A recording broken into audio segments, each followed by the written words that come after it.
Maio de 1944, 3 semanas antes do dia D, um comboio de judeus da Hungria chega à estação de trem de uma pequena cidade polonesa. Auschwitz, alguém anuncia após ler uma placa. Ninguém parece ter ouvido. Auschwitz, apenas o nome de um lugar. Ninguém sabe, ninguém pode adivinhar suas aterrorizadoras implicações. Ninguém sabia, nem poderia adivinhar que para o povo judeu aquele nome já significa a última parada, o final, o lugar onde à noite judeus de todos os cantos da Europa se encontram para morrer. Com estas palavras, Elie Wiesel começa o prefácio de um livro escrito por David Wyman, que tem o título em inglês The Abandonment of the Jews, o abandono dos judeus.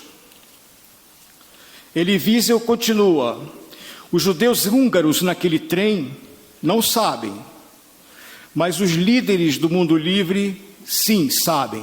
Isso era 1944. Washington sabe, Londres sabe, o Vaticano sabe, também a Suíça sabe. Apenas as vítimas estão ainda no escuro. No contexto da guerra, o destino dos judeus perseguidos tinha muito pouca relevância para que fosse tratado. Todos aqueles judeus aguardando desesperados por socorro que não chegava e jamais chegaria. Como podemos não sentir vergonha da hipocrisia da Conferência de Evian, menciona Wiesel, e eu explico. Em 1938, com as portas da Europa ainda abertas, 32 países se reuniram em Evian, na presença de 200 jornalistas, para discutir a situação dos judeus que queriam sair da Alemanha quando as portas ainda estavam abertas. Depois de 6 dias de conferência, o resultado foi nulo, nada. Como diz o título do livro, os judeus foram abandonados. Uma vez entregues aos seus açougueiros, eles não mais puderam contar com ninguém. Por mais triste e revoltante que possa soar, ninguém, nem mesmo a comunidade judaica americana, conseguiu influenciar a formação de uma operação unida de resgate nas dimensões necessárias.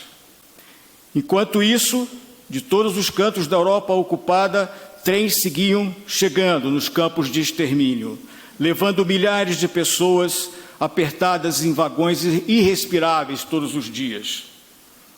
Quando o governo americano, pressionado pelo Bergson Group, e finalmente pela opinião pública, Bergson Group era um grupo de judeus que não concordavam com a liderança da comunidade naquela época e se revoltaram quanto à estratégia de relacionamento com o governo americano. E com a pressão desse grupo, finalmente, também pela opinião pública americana, o governo decidiu criar o War Refugee Board. Mas era tarde demais. Era tarde demais para os judeus poloneses. Era tarde demais para os judeus holandeses. Era tarde demais para os judeus franceses. E Wiesel completa o prefácio, ressaltando a importância de todos lerem esse livro, propondo que talvez assim possamos compreender como, ao abandonar um povo, condenamos nosso próprio futuro.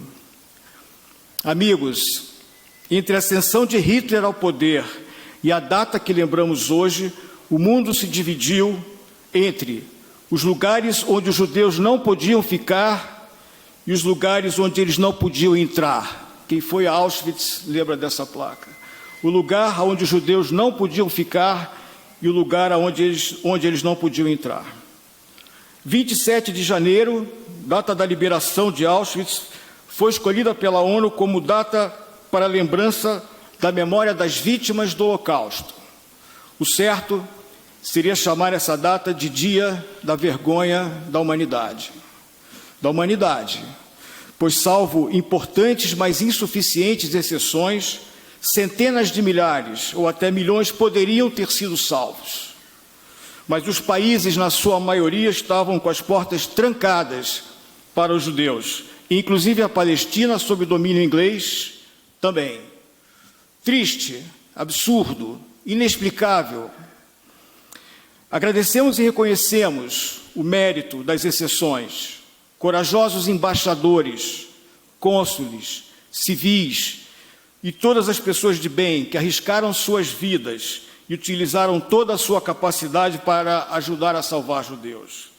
Viva a Dinamarca, que resistiu até o final. Viva aos dinamarqueses, que não entregaram seus vizinhos e nem seus amigos, e que ainda protegeram as propriedades dos poucos que foram levados.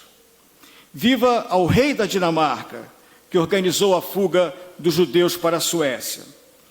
Centenas de milhares teriam sido salvos se houvesse mais força no Vaticano, na liderança judaica americana, sim, na liderança judaica americana, na liderança judaica inglesa.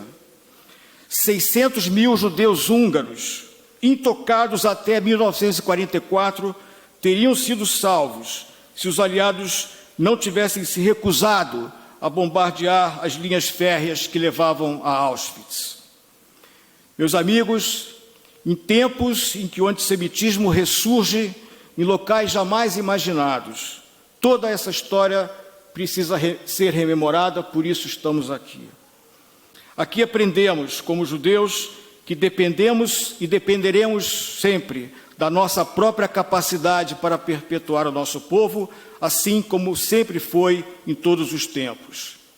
Temos hoje aqui amigos não judeus, políticos, religiosos, líderes de dentro e de fora de nossa comunidade.